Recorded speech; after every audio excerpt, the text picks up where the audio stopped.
1º a 4 de novembro, aconteceu em Brasília a oficina da UPMS, Universidade Popular dos Movimentos Sociais, que contou com a presença de vários representantes de organizações e movimentos sociais do Brasil, da África e da América Latina. Essa oficina gerou vários debates com relação aos direitos humanos. Vocês vão assistir agora alguns depoimentos e impressões de representantes desses movimentos com relação à oficina.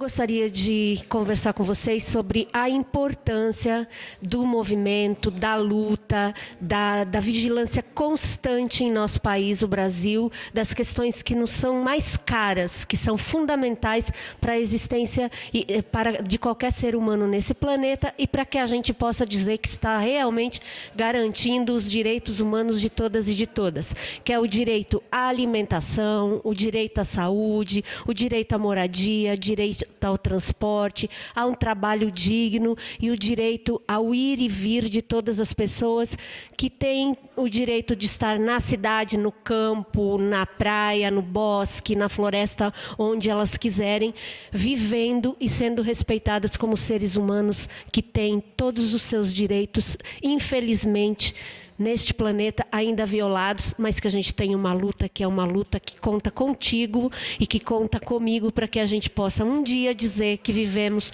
num planeta e num mundo mais justo, mais soberano, mais amado, mais gentil e menos cruel. E agora eu gostaria de dar meu recado ao Ministério Público. Ao Ministério Público do nosso país, Brasil, atenção com a FIFA, com o governo, porque nós precisamos trabalhar junto com vocês na garantia e na defesa dos direitos humanos das pessoas que têm menos possibilidade de estar aí onde você está. A minha participação aqui na UPMS é exatamente como ativista do movimento negro. O CEDEMPA é uma entidade que tem um papel nesse movimento, tem uma luta reconhecida e participar da UPMS é muito interessante no sentido de troca, no sentido de aprendizado, no sentido de você buscar os pontos que unem as diversas lutas dos diversos grupos existentes na sociedade brasileira, dos diversos grupos que lutam por direitos humanos nesse país. Então está sendo muito interessante, a gente aprende muito, a gente troca, a gente elabora conceitos em conjunto e eu acho que isso é importante para a luta. Então essa experiência é maravilhosa, está muito boa a oficina nesse sentido de permitir a troca entre os diversos grupos empenhados na luta pelos direitos humanos. Nesta oficina estou a fazer muitas aprendizagens, eu levo daqui experiências muito significativas para partilhar com o meu povo em Angola, sobretudo no sentido de identificar quem são os nossos aliados, em que momento eles podem ser nossos aliados, o que nós podemos aproveitar dos diferentes atores sociais nesta luta, a identificar com clareza quem podem ser os nossos possíveis adversários e como é que nós podemos em conjunto trabalhar para fazer valer, fazer vencer as nossas convicções, as nossas perspectivas e atingir uma situação que nós estamos à procura, que é a questão da justiça social e da luta contra a exclusão, contra a discriminação de todas as formas. Está sendo para a gente conhecimento, experiência, mas também para a gente poder estar falando sobre a nossa bandeira de luta. Tenho certeza que não seria a mesma depois que quando eu sair daqui. Pude aprender muito durante esses dias e acredito que o meu medo agora, nesse exato momento, está justamente de não perder esses contatos, de não dar continuidade a tudo aquilo que eu aprendi aqui.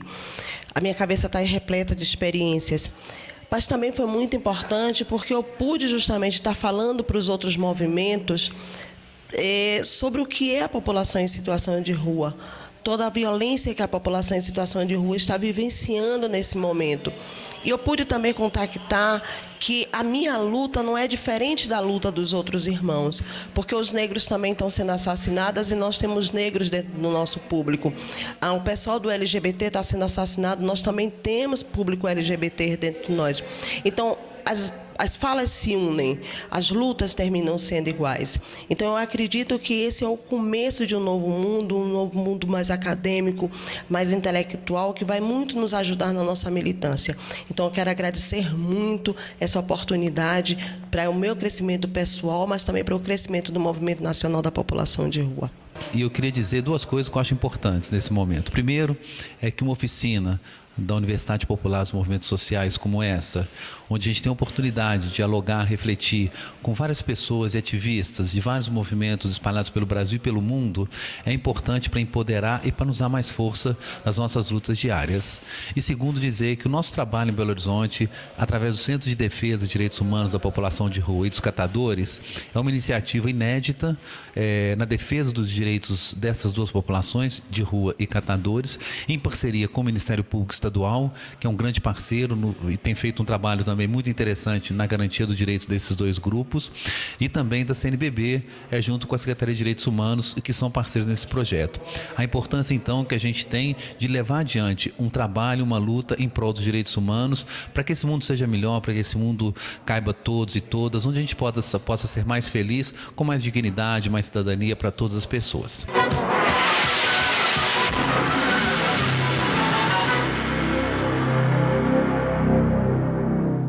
Bom, lutar pelos direitos humanos hoje é lutar por justiça, lutar por dignidade, lutar pela vida, porque nós vemos hoje nossos direitos sendo ameaçados, retrocessos, e retrocessos de direito, não apenas de direitos constituídos, mas de direitos fundamentais, de direitos originários. E nós vemos hoje nossos povos, povos indígenas, perder o direito à terra, e a terra para nós é um direito sagrado. E hoje aqui na UPMS, a gente vê, na UMPS, na UPMS, vemos através dessa troca de saberes, ter esse entendimento de que os direitos humanos, eles não precisam simplesmente estar escritos no papel, mas que eles precisam estar presentes a partir da mudança de atitude, a partir da mudança de posturas de cada um de nós. Então, para nós, povos indígenas, a maior violação de direitos humanos que pode existir é simplesmente a negação do direito à terra. E é por isso que nós continuamos a fortalecer essa luta, buscar novos aliados, buscar mais parcerias para que a gente possa juntos estar lutando pelo direito territorial, para a população indígena e para a população brasileira. Essa oficina, os direitos humanos em movimento, as organizações, as instituições e a rua, vem num momento muito importante do contexto brasileiro, onde mais do que nunca a gente precisa unir as nossas forças contra um estado de exceção que avança cada vez mais sobre o nosso país e sobre as nossas cidades. Em 2014, a gente vai ver a força talvez mais repressiva do Estado em cima das manifestações dos movimentos sociais, criminalizando e impondo esse modelo de desenvolvimento e de cidade que tem promovido tantas violações de direitos, tantas opressões, em nome de um capital financeiro, privado, protagonizado pela FIFA e as outras empresas que vêm com ela. Então é isso. Em 2014 eu convoco todos para poderem se unir em uma bandeira só. Vamos fazer do Brasil um país mais digno. Vejo como uma rica experiência onde os mais diversos sujeitos, movimentos intelectuais que trabalham com as diversas demandas ligadas aos direitos humanos têm convivido numa troca de experiência, de conhecimento bastante salutar para todos. Eu acho que todos que vieram para essa oficina vão sair mais enriquecidos, não só de conhecimento científico, mas, sobretudo, para levar para suas respectivas entidades, para suas instituições de ensino, aquilo tudo que pode servir para fortalecer cada vez mais a luta pelos direitos humanos no Brasil, na América Latina y no mundo inteiro. La verdad que la Universidad Popular de los Movimientos Sociales ha sido una gran experiencia. Para mí fue un proceso de sensibilización muy, muy grande, de sensibilización de injusticias sociales, de conocer que que existen movimientos sociales que están luchando por derechos humanos y por temas importantísimos para la sociedad. Fue un proceso de aprendizaje también, de aprender de los otros, de las luchas, de las estrategias de resistencia y de las formas cómo se puede o cómo se intenta vencer al poder injusto de alguna manera. Y pues yo agradezco mucho la invitación y felicito a toda la coordinación. Fue un gran evento, ha sido un gran evento. Yo me voy muy complacida e muito feliz. Primeiramente, queria dizer que a UPMS é uma possibilidade incrível, primeiro, de romper com as barreiras do conhecimento. Pensar que conhecer e construir conhecimento é para além das universidades, é na relação com os movimentos sociais, na prática dos movimentos sociais. A possibilidade de diálogo dentro da UPMS permite a gente se reconhecer, reconhecer os outros, construir laços, construir convergências. E também sabendo dentro dos próprios nossos limites, e de que esses limites podem sim ser ultrapassados se houver, na verdade, um horizonte utópico. E esse horizonte utópico hoje é os direitos humanos. Queria então agradecer por essa oportunidade e que essa atividade possa ser multiplicada pelo Brasil e pelo mundo. Tem sido uma experiência bastante rica em termos de discussão, em termos de aprofundamento das nossas alianças ao nível internacional, mas particularmente de aprofundamento do conhecimento sobre a realidade brasileira, sobre as lutas brasileiras, sobre as lutas dos povos latino-americanos, mas também sobre as lutas africanas. E olhando para essa profundidade da discussão, tenho assim uma mensagem a partir de Moçambique, que é uma mensagem para os povos irmãos do Brasil e da América Latina sobre a necessidade de usar do seu direito de questionar e de exigir responsabilidade aos seus governos em relação aos investimentos, a internalização dos seus investimentos no mundo, particularmente em Moçambique e África, por exemplo, através da atuação dos grandes investimentos que estão ocorrendo em Moçambique, por exemplo, como a Vale, como a Camargo Correia, que são investimentos que acabam violando os direitos humanos dos moçambicanos, das moçambicanas, dos camponeses e das camponesas, e nós estamos aqui naturalmente cientes de que essa exigência de responsabilidade através dos cidadãos brasileiros pode reforçar também a questão do fortalecimento dos direitos humanos das nossas lutas em Moçambique.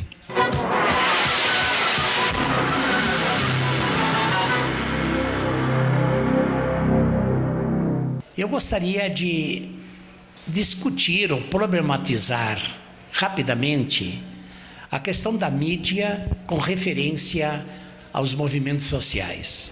Eu considero os meios de comunicação social uma variável fundamental para quem quer, de uma maneira ou outra, ter alguma presença e influência na sociedade. Quero dizer logo que eu distingo aqui entre os meios de comunicação impressos, como jornal, revista, escritos, dos meios de comunicação eletrônicos. A própria Constituição brasileira faz essa distinção clara. Os meios de comunicação impressos, jornal, revista, etc., cada um pode ter o seu, basta registrar em cartório. Então a pessoa diz o que quer e é livre, evidentemente sempre com a sua responsabilidade social diante disso. Agora, os meios de comunicação eletrônicos, eles não podem oficialmente ter donos, porque eles são concessões. São concessões dadas pelo Estado às emissoras de rádio por 10 anos e às emissoras de televisão por 15 anos para prestar um serviço à sociedade. E quais são os princípios que regem, então, essa comunicação eletrônica? Os princípios fundamentais são que eles sejam, em primeiro lugar, educativos, que eles deem voz a todos, que resgatem a participação de toda a sociedade brasileira com as suas diversidades de regiões, sexo, a sua diversidade de raça, gênero, cultural, etc. Esse é o trabalho dos meios de comunicação eletrônicos. De tal modo que quem trabalha no meio de comunicação eletrônico não pode, stricto sensu, ficar dando a opinião dele ou dele ou dela, ou mesmo achando que vai formar opinião. Não. Isso seria algo ilegítimo e algo realmente até falso da parte de um comunicador dos meios de comunicação eletrônicos que acha que ele vai formar a opinião dos outros. Por que não? Porque o papel dele é ser um intermediário entre a sociedade civil e o povo. O papel, então, do jornalista e do comunicador é tentar apresentar aos ouvintes de rádio e televisão da melhor maneira possível e da maneira mais completa possível a realidade do que está acontecendo, fornecendo todos os elementos para que o telespectador, o ouvinte, forme sua opinião. Então ele não é alguém que diz o que ele acha, não. O papel dele, então, é fundamentalmente, como uma boa educação, fazer a pergunta. Mas que eu diria que o comunicador, dentro de uma concepção de educação verdadeiramente crítica e libertadora, como deve ser a comunicação, a partir do próprio Paulo Freire, que é o mestre disso, o papel do comunicador é exatamente problematizar as questões, é fazer a pergunta e não dar respostas. Se o telespectador prestar atenção, vai ver que isso quase que absolutamente não se registra nos nossos meios de comunicação. Então, o que acontece é que os meios de comunicação se apropriaram de algo que não é deles. E se apropriaram ilicitamente, falsamente, e acham que podem realmente, então, ir dizendo o que acham, assim, quase que manipulando, às vezes, e conduzindo milhões de pessoas na comunicação para que realizem ou façam aquilo que é dos interesses deles. E, concluindo, eu gostaria de dizer o seguinte: nós não podemos esperar mais do Brasil para que haja uma espécie de regulamentação dessa mídia eletrônica. A Constituição de 88 já coloca que não pode haver monopólios, que a comunicação tem de ser regionalizada. Dos 5 artigos da Constituição, do artigo 5º, do capítulo 5º, 5 artigos, nenhum deles foi regulamentado. E não foi regulamentado por quê? Exatamente porque os supostos donos da mídia não permitem que se discuta e se regulamente. É fundamental, então, começar a pensar. Inclusive, uma outra questão muito séria é que, pela Constituição, deve haver uma participação tripartite entre a televisão do Estado, a televisão pública e a televisão privada ou comercial. Na verdade, o que acontece no Brasil é que mais de 90% dos nossos meios de comunicação eletrônicos são comerciais. Televisão pública praticamente nem existe. Uma ou outra emissora, Fundação Padre Anchieta talvez, e a televisão estatal supostamente seria a TV Brasil, mas que mesmo se diz que tem como uma função de Estado com interesse público, mas que a gente nem sabe direito o que é, de fato, uma comunicação pública e uma comunicação estatal. Nós realizamos há 3 anos a primeira Conferência Nacional de Comunicação depois de 10 anos de luta. Nós necessitamos urgentemente de uma segunda Conferência Nacional de Comunicação.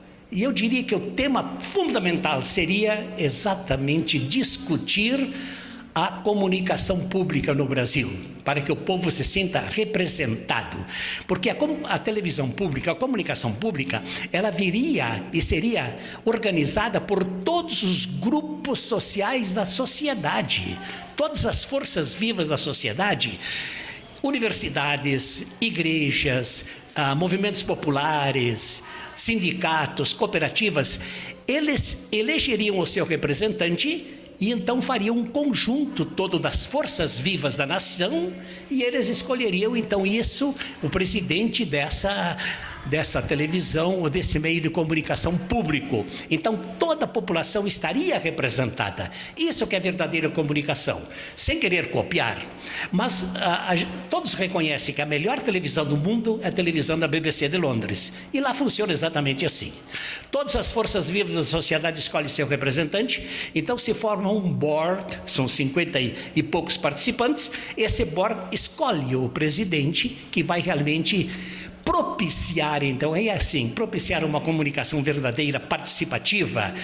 Naquela televisão, nenhum comunicador vai dando a opinião dele. Eles colocam todos os elementos necessários para que o povo pense e ele, então, organize a sua opinião. Uma notícia, por exemplo, demora mais de 5 minutos, 8 minutos. Se dá toda a notícia, se dá todo o contexto, mas não se dá resposta. Quem vai formar a opinião, quem vai dar a resposta é o telespectador e o ouvinte. Embora que estamos um pouco longe ainda de uma verdadeira comunicação. Pedrinho, vou te fazer uma pergunta. Sim. A gente vai aprofundar esse teu depoimento. Sim. E eu queria que você falasse sobre as TVs comunitárias também. Uma das maneiras de resgatar um pouco a participação, então, da população na comunicação seria esparramar, difundir o mais possível as TVs comunitárias, de tal modo que o povo possa, enquanto não se faça uma regulamentação, o povo possa dizer sua palavra, expressar sua opinião, manifestar o seu pensamento. De modo que cada município, cada grupo possa ter a sua televisão, como é em muitos lugares. No Canadá, por exemplo, cada município tem a sua televisão. Então aí a comunidade toda tem a oportunidade de dizer a sua voz, de discutir os seus problemas. Isso seria uma coisa que deveria ser, assim, espalhado, difundido por todo o Brasil, enquanto não se espera, de fato, uma legislação sobre como deveria ser a nossa comunicação.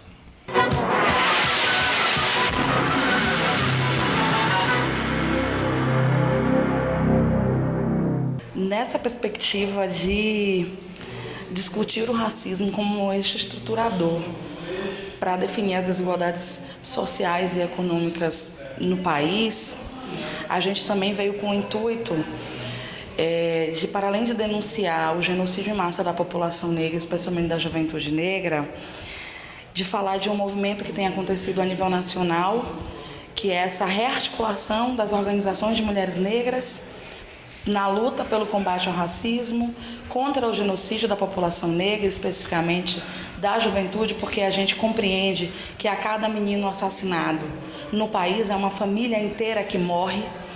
E esse dado, infelizmente, por mais que o governo mapeie a violência no Brasil e que ele diga que essa violência ela tem cor, ele não dá conta de mapear o que essa violência significa para cada uma de nossas famílias. E pensando um pouco nisso, a gente apresentou hoje aqui uma proposta que a gente tem rodado o Brasil, rodado as comunidades quilombolas, dialogado com as trabalhadoras rurais, com as lésbicas negras, que é um chamado para uma marcha que nós estamos organizando, que ela deverá acontecer em 2015. Nós estamos organizando essa marcha, estamos fazendo convocação nos estados, nos municípios, em todas as comunidades, porque a gente quer trazer para Brasília 500 mil mulheres negras para dizer quanto a gente não aguenta mais a situação deplorável que a gente vive e gritar mais uma vez que a gente não quer ver mais os nossos jovens e as nossas jovens assassinados. Então é uma chamada que a gente faz para essa marcha que vai acontecer em 2015, que a gente tem chamado de Marcha Nacional contra o Racismo, a Violência e pelo Bem Viver das Mulheres Negras. Então foi importante para a gente trazer e apresentar essa marcha, inclusive para dialogar com os outros movimentos presentes, para que eles, inclusive, tomem essa marcha também como uma responsabilidade, além da divulgação nos outros coletivos negros que a gente não consiga alcançar, mas que eles também, a partir disso, tenham dimensão de que, para a gente ter uma sociedade minimamente igualitária, é necessário que todos os ativistas dos direitos humanos compreendam o racismo como questão orientadora central. Então, para nós, militantes da Marcha Mundial das Mulheres, esse é um espaço importante, esse é um espaço de construção de alternativas e de construção na academia popular, de um mundo que nós queremos construir. E aqui é esse espaço que nós acreditamos também que nós vamos mudar o mundo para mudar a vida das mulheres e mudar a vida das mulheres para mudar o mundo, porque nenhuma dessas coisas se faz sozinha. Em relação à oficina, eu gostaria de dizer o seguinte: esta oficina da unidade a Universidade Popular dos Movimentos Sociais, ela é uma experiência muito criativa, muito inovadora, e que cria laços entre os diferentes movimentos sociais e favorece também o intercâmbio das experiências e a definição de estratégias. Por isso eu acho a Universidade Popular dos Movimentos Sociais, ela é um instrumento fundamental para favorecer o intercâmbio entre as diferentes experiências, de maneira que os movimentos sociais possam reinventar a política a cada dia. Uma outra questão importante é as estratégias que são definidas durante a oficina para que eles se unam em lutas comuns. Também é importante os critérios que estão sendo construídos na ideia de um novo paradigma civilizatório. E uma outra questão importante é a garantia de que os movimentos sociais possam se unir e construir contrapoderes sociais, que vão se contrapor ao poder do Estado. Também essa possibilidade de discutir e evitar a cooptação política e, com isso, transformar as demandas que todos esses movimentos propõem para a construção de políticas públicas efetivas. Então é por isso que essas oficinas da Universidade Popular dos Movimentos Sociais, essas oficinas, elas estão trabalhando com muita esperança para a construção desse outro mundo possível, onde nós vamos ter solidariedade dos povos, a comunhão de saberes, justiça social e pessoas profundamente amorosas neste projeto.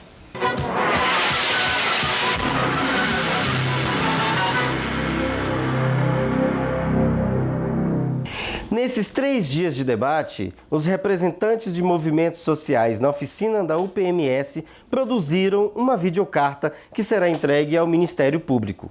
Assistam agora a videocarta.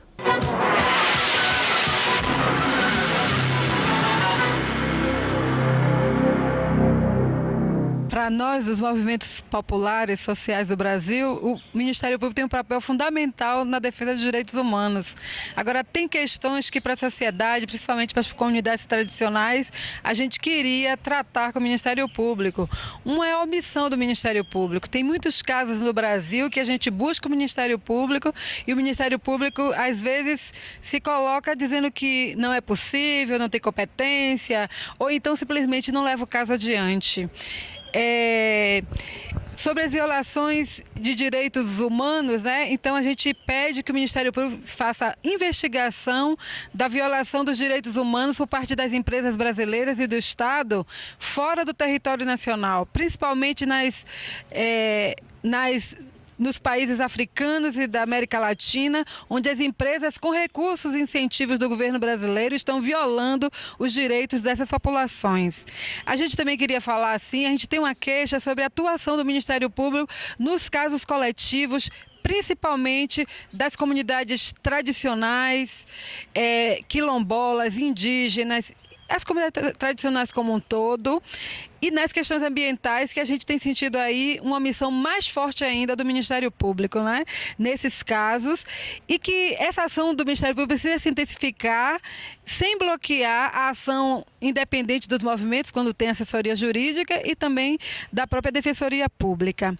Uma outra questão que a gente acha importante que o Ministério Público poderia contribuir com a democratização dos direitos e a garantia dos direitos humanos é exatamente atuar na garantia do direito de consulta dos povos e comunidades tradicionais, garantido na Convenção 69, que no Brasil vem sendo violado em vários casos, com os grandes empreendimentos, com as grandes obras, com o modelo de desenvolvimento que vem se colocando fortemente no Brasil. Alguns pontuais seria o fortalecimento da atuação do Ministério Público no controle externo da atividade policial, sobretudo nos casos de abuso e violência policial nas comunidades tradicionais, nas periferias e contra a população pobre e nas manifestações populares.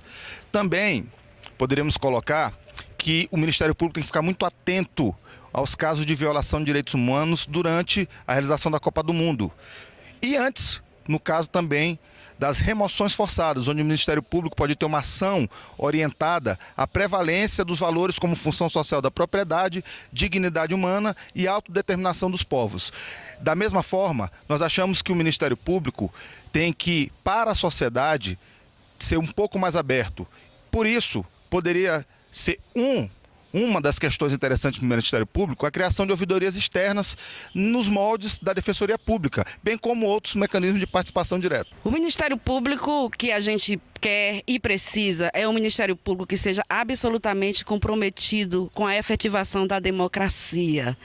Um Ministério Público que se recuse a aceitar, que investigue, que seja contra a criminalização dos movimentos sociais, das lutas sociais, que compreenda que as pautas dos movimentos são fundamentais para a garantia do bem-estar, do bem-viver da sociedade brasileira, né? O Ministério Público que esteja aberto às demandas populares, que compreenda a diversidade presente nos diferentes territórios, nas diferentes populações do Brasil. Um Ministério Público que seja capaz de construir diálogos nessa diversidade, que seja capaz de se reaprender a partir da análise crítica do trabalho, das demandas dos diversos grupos, mulheres, população negra, população indígena, comunidades tradicionais, quilombolas, camponesas.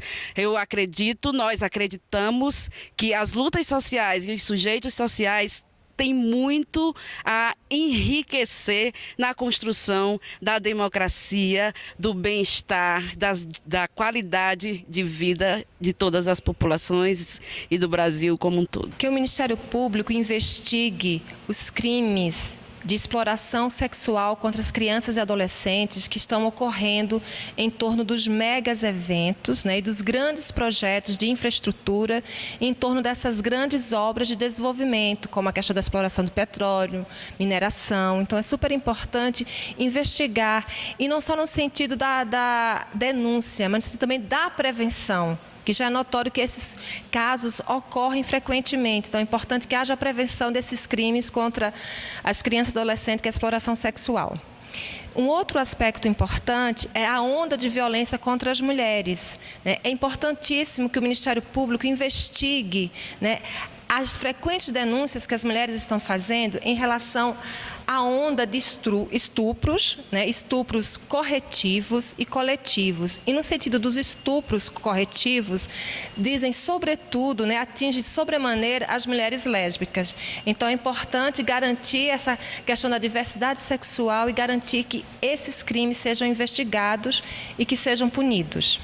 O Ministério Público Federal tem o poder fundamental, né, importante para investigar, para apurar e para punir a violação de direitos, né? Hoje no Brasil, os povos indígenas, as populações tradicionais, os quilombolas vivem um dos piores momentos de toda a sua história, que é o momento de ataque, né, de violação e de negação de direitos.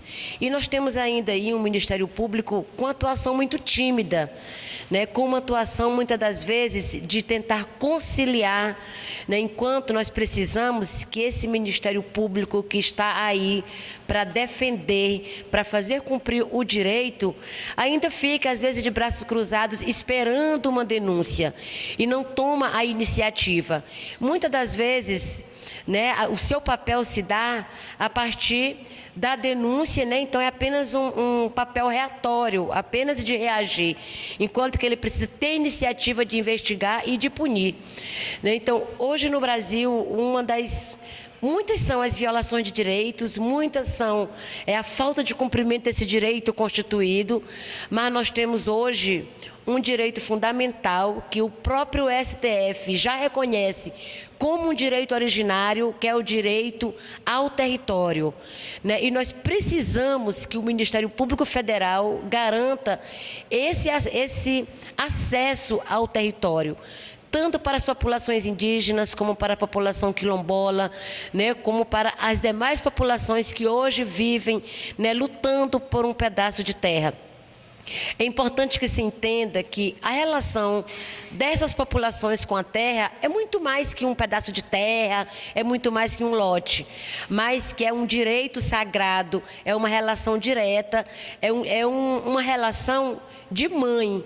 E como essa relação de mãe, nós precisamos de ter esse acesso, porque a mãe terra, né, sendo essa mãe não se vende, mãe não se destrói, mãe se cuida, mãe se protege.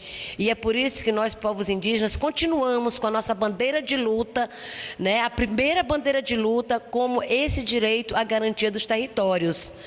Né, quero falar também que hoje o modelo de desenvolvimento do país é um modelo que agride, é um modelo que mata, é um modelo que oprime, é um modelo que expulsa. E nós precisamos desse apoio do Ministério Público Federal, né, que cumpra a sua missão institucional nesse sentido de proteger e garantir os direitos territoriais, porque garantido esses direitos territoriais está garantido o direito à vida.